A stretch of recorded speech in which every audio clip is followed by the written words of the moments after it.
आज टीएमसी के पूर्व विधायक शुभेंदु अधिकारी बीजेपी में शामिल हो रहे हैं। शुभेंदु के साथ कई और विधायकों के भी बीजेपी में शामिल होने की संभावना है। मिदनापुर में गृह मंत्री अमित शाह की सभा में शुभेंदु बीजेपी के साथ अपनी नई पारी शुरू करेंगे और इस मौके पर करीब 10,000 टीएमसी कार्यकर्ता भी कमल का झंडा थामेंगे।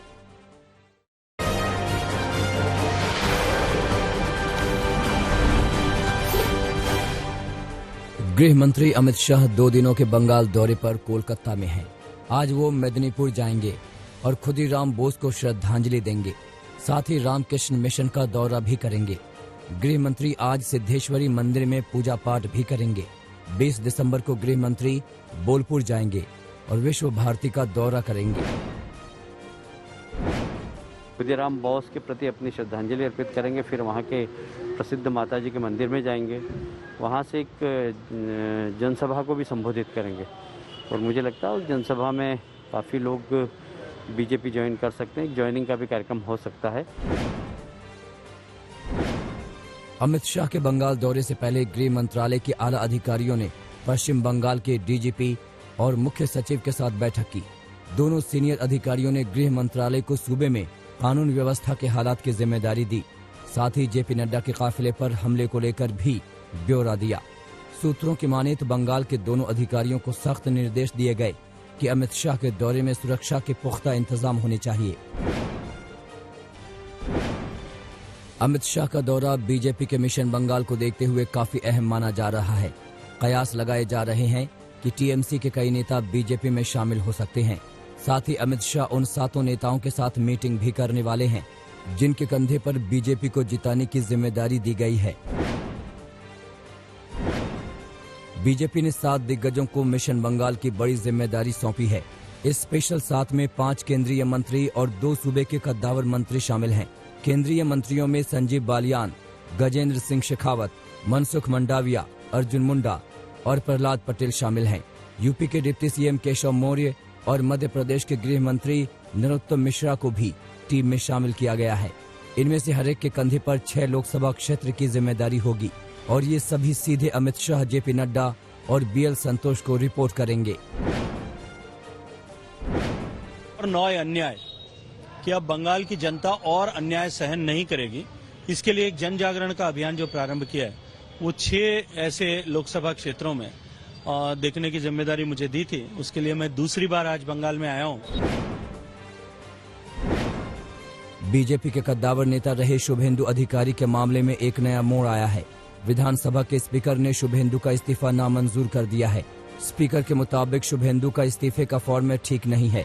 शुभेंदु को स्पीकर ने 21 दिसंबर को बुलाया है और खुद से इस्तीफा सौंपने के निर्देश दिए हैं। इस बीच कयास लगाए जा रहे हैं कि आज वो बीजेपी का दामन थाम सकते हैं। टीएमसी में भागम भाग की सियासत जारी है। शुभेंदु अधिकारी और जितेंद्र तिवारी के बाद बैरकपुर से विधायक शिलभद्र दत्ता ने टीएमसी से इस्तीफा दे दिया है। इस्तीफा देते ही उनके दफ्तर में ममता बनर्जी की तस्वीरें हटा दी गई और विवेकानंद की फोटो लगा दी गई। शिलभद्र दत्त ने कहा कि टीएमसी को प्रोफेशनल और पर्सनल लोग चला रहे हैं। आसनसोल के विधायक जितेंद्र तिवारी ने यू टर्न लिया है। गुरुवार को खबर आई थी कि उन्होंने टीएमसी से इस्तीफा दे दिया है, लेकिन अब कह रहे हैं कि वो टीएमसी में थे, हैं और रहेंगे। दरअसल जितेंद्र तिवारी के इस्तीफे के बाद आसनसोल में काफी हंगामा मचा हुआ है। उनके बैनर पोस्टर फाड़े जा रहे हैं और सियासी विरोध भी हो रहा है। आसनसोल से सांसद और केंद्रीय मंत्री बाबुल सुप्रियो ने फेसबुक पर लिखा कि ऐसे किसी भी नेता के बीजेपी में शामिल होने का वो विरोध करेंगे। नेता की भागम भाग से टीएमसी में हड़कंप है। ममता बनर्जी ने पार्टी के आला नेताओं की बैठक बुलाई और आगे की रणनीति को लेकर चर्चा की। बैठक में ममता के भतीजे अभिषेक बनर्जी समेत पार्टी के तमाम आला नेता मौजूद रहे। दिलचस्प ये कि बैठक में प्रशांत किशोर भी मौजूद रहे, जो आजकल टीएमसी के लिए चुनावी रणनीति बना रहे हैं। पश्चिम बंगाल में चुनाव की तैयारियां जोरों पर हैं। चुनाव आयोग की टीम दनादन बैठकें कर रही है, तैयारियों की समीक्षा कर रही है। शुक्रवार को चुनाव आयोग की टीम ने सिलीगुड़ी में बैठक की और 5 जिले के डीएम और एसपी से तैयारियों का ब्यौरा लिया।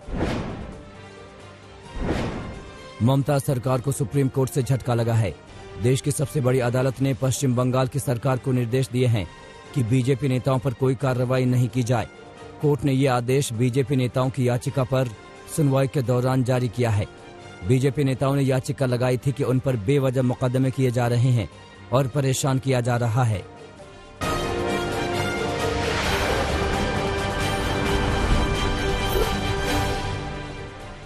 सोनभद्र में समाजवादी पार्टी के नेता गया सिंह यादव को धमकी भरा खत मिलने से सनसनी फैल गई। कथित तौर पर नक्सलियों की इस चिट्ठी में 15 लाख की फिरौती की मांग की गई है। फिरौती नहीं देने पर 6 इंच छोटा करने की धमकी दी गई है। घटना के बाद गया सिंह यादव ने पुलिस से शिकायत दर्ज की है। पुलिस को फिलहाल इसमें नक्सलियों का हाथ नजर नहीं आ रहा है, लेकिन पुलिस हर एंगल से जांच कर रही है। झारखंड के लातेहार में नक्सलियों ने अचानक हमला कर दिया। नक्सलियों ने कोलियारी परिसर में खड़े 5 गाड़ियों में आग लगा दी। आग की लपटें दूर दूर तक दिखाई देने लगी। नक्सली हमले की खबर मिलते ही पुलिस पहुंच गई और मुठभेड़ शुरू हो गई। नक्सलियों की गोली से 2 ट्रक ड्राइवर घायल हो गए। लातेहार के एसपी प्रशांत और नक्सली अभियान से जुड़े एसपी विपुल पांडे मुठभेड़ वाली जगह पर पहुंचकर हालात का जायजा लिया। चमोली में चट्टान टूटने से बद्रीनाथ नेशनल हाईवे घंटों जाम रहा। गोचर के करीब यह हादसा हुआ।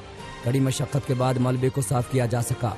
बद्रीनाथ नेशनल हाईवे पर 4 धाम परियोजना के तहत निर्माण काम के दौरान पहाड़ से पत्थर टूटकर गिरने लगे। वहीं गोचर में भी लगातार पहाड़ के टूटने से 4 महीने बाद भी खतरनाक जगह पर रास्ता का काम पूरा नहीं हो सका। नैनीताल के कॉर्बेट में ऑपरेशन टाइगर शुरू हो गया है। यहाँ के टाइगर रिजर्व से 5 बाघ को राजाजी टाइगर रिजर्व में शिफ्ट किया जा रहा है। इसके लिए कॉर्बेट में 5 बाघों की पहचान कर ली गई है, लेकिन वन कर्मियों को ये बाघ नजर नहीं आ रहे हैं। जिम कॉर्बेट नेशनल पार्क में इस वक्त 231 बाघ हैं, जबकि राजाजी नेशनल पार्क में 40 बाघ मौजूद हैं। कॉर्बेट में बाघ को पकड़ने के लिए पिंजरे भी लगाए गए हैं।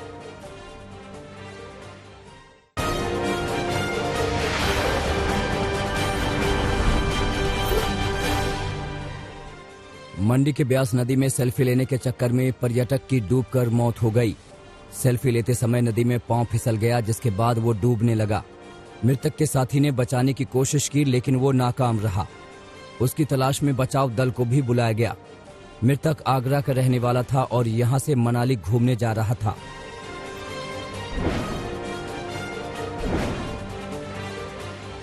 हरदोई में कल शाम से घर से लापता 7 साल की दलित लड़की का शव बरामद हुआ है।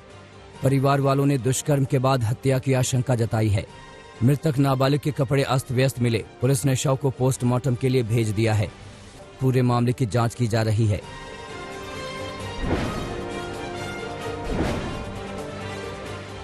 मध्य प्रदेश के बुरहानपुर में एक लुटेरी दुल्हन इन दिनों खूब चर्चा में है। नेपा नगर के पंकज मालवीय ने इटारसी की रोशनी चौधरी से इसी साल नवंबर में शादी की थी, लेकिन शादी के महज 10 दिन बाद ही रोशनी अपने घर चली गई और आज तक नहीं लौटी। पीड़ित युवक ने नेपा नगर थाने में शिकायत की है। पीड़ित युवक के मुताबिक युवती के मामा और भाई ने खर्चे के नाम पर उसके परिवार से 50,000 रुपए नकद लिए थे और युवती 50,000 से भी ज्यादा कीमत के गहने लेकर फरार हो गई।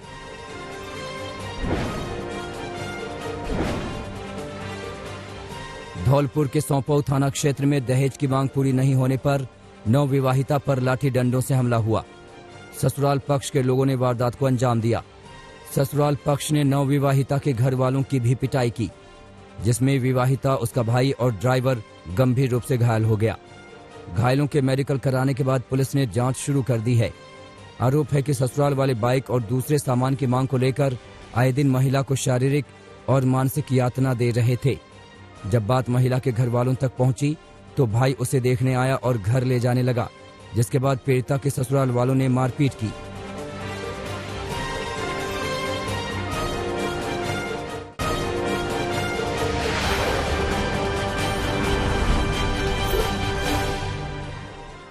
राजस्थान के भरतपुर में 4 नकली पुलिस की गांव वालों ने जमकर पिटाई कर डाली। ये चारों पुलिस बनकर पैसे ऐंठने के चक्कर में गांव में एक शख्स को उठाने आए थे। हकीकत का पता लगने पर गांव वालों ने फर्जी पुलिसकर्मियों की मौके पर ही जमकर धुनाई की। बाद में पिटाई का वीडियो भी सोशल मीडिया पर वायरल हो गया। बताया जा रहा है कि एक आरोपी दिल्ली में आरएसी बटालियन में तैनात था, जो अपने कुछ साथियों के साथ मेवात इलाके में ठगी को अंजाम देने पहुंचा था।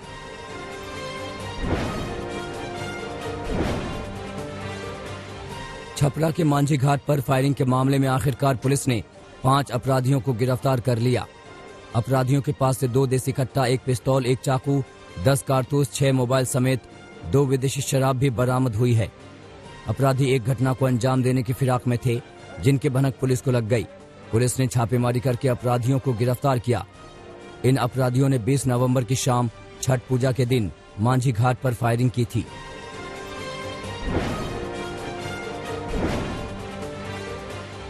बिहार के मोतिहारी में शराब पकड़वाने के विवाद में जमकर पथराव हुआ। इसके बाद 4 राउंड हवाई फायरिंग हुई, जिसमें 6 लोग जख्मी हो गए। पहले पुलिस के कब्जे से गांव वालों ने 3 लोगों को छुड़ाया, लेकिन बाद में भारी संख्या में पुलिस आने के बाद एक शख्स को हिरासत में लिया जा सका। दरअसल मोतिहारी के यमुनापुर के शराब कारोबारी को मननपुर गांव के लोगों ने पकड़कर 2 दिन पहले पुलिस को सौंपा था, जिसके बदले यमुनापुर के लोग मननपुर के एक युवक को उठाकर यमुनापुर में ही पंचायत कर रहे थे। इसी दौरान जमकर हंगामा हुआ और फिर हिंसक झड़प में बदल गया।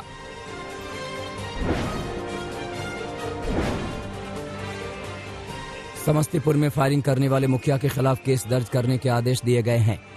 अपने बेटे की रिसेप्शन पार्टी में बाजिदपुर मियारी पंचायत के मुखिया की फायरिंग का वीडियो वायरल हुआ था।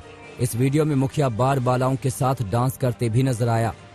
इस मामले में मुखिया के हथियार के लाइसेंस को भी रद्द किया जाएगा। मुखिया ने बेटे की शादी के बाद 17 दिसंबर को गांव में ही रिसेप्शन पार्टी का आयोजन किया था।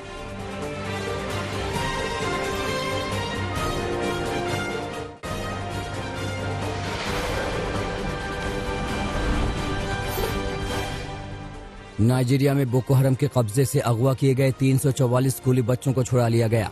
पश्चिमी शिक्षा के विरोध के तौर पर इन्हें अगवा किया गया था। सुरक्षा बल के अधिकारियों ने जान जोखिम में डालकर बच्चों को बचाया।